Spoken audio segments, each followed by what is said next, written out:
Bien, donc la première question, c'est, si je me souviens bien, les opportunités qui ont été celles du coaching depuis les 25 dernières années. J'en ai noté trois, je pense qu'il y en a d'autres, mais j'en ai noté trois qui me paraissent essentielles. La première, c'est quand même la diffusion du coaching, d'abord dans le monde entier. On a la possibilité, la chance d'avoir des interlocuteurs sur tous les continents et on voit que le coaching est vraiment une compétence universelle dans toutes les cultures.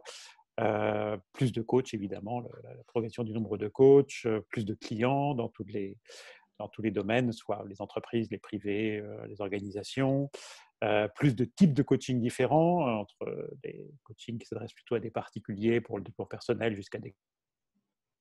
Et puis globalement, plus de légitimité du coaching. Ça, je pense que c'est le premier élément qui me semble important depuis 25 ans. Le second élément, c'est la professionnalisation du coaching. D'abord évidemment par les associations qui ont vu le jour aujourd'hui et qui sont vraiment très représentatives du métier et qui sont extrêmement actives. Le référentiel de coach, en particulier à ICF, en ce qui me concerne, qui était la raison de mon adhésion, d'avoir vraiment un référentiel précis qui indique clairement ce que c'est que ce métier, des écoles et des certifications.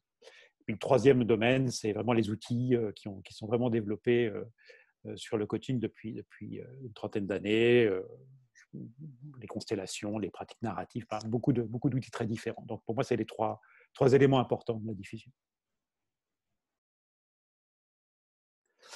Alors, c'est quoi le coaching aujourd'hui? Vaste question. Pour moi, la première chose qui me paraît importante, c'est quand même le fait que c'est une nouvelle ressource pour les individus, les équipes et les organisations par rapport aux complexités du monde actuel. J'allais dire les difficultés, il n'y a pas que des difficultés, il y a aussi des opportunités. Mais je pense que le coaching est vraiment une vraie nouvelle ressource dans la façon dont chacun d'entre nous, individuellement, collectivement, peut trouver des réponses. Donc ça me paraît une évidence pour la plupart des gens que je rencontre et avec qui je parle de ce métier.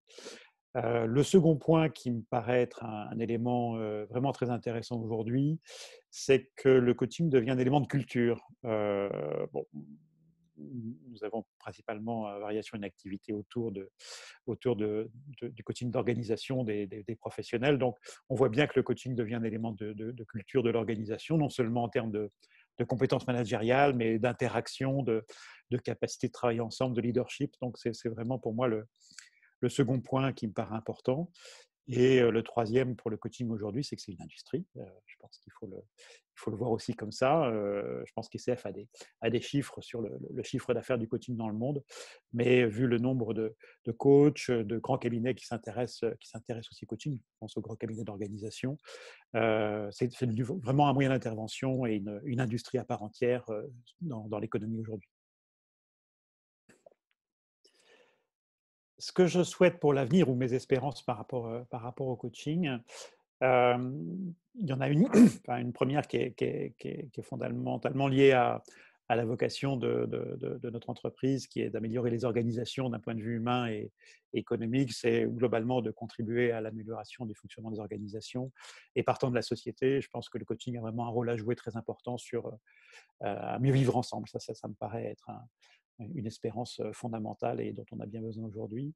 Le second point qui me paraît aussi très encourageant et effectivement une espérance, un espoir, c'est de continuer à se professionnaliser. Je pense qu'ICF a fait un boulot énorme pour ce sujet-là et le métier a vraiment encore besoin qu'on se professionnalise. Et je pense que c'est encore un grand sujet, un grand axe d'évolution et d'attente. Et puis plus généralement que la posture de coaching, le respect, l'écoute, la capacité d'être au service des autres. Mon espérance, c'est que ça devienne un élément de l'éducation et du savoir-être de tout le monde. Ça s'apprenne à l'école, le coaching à l'école, c'est pas une mauvaise idée.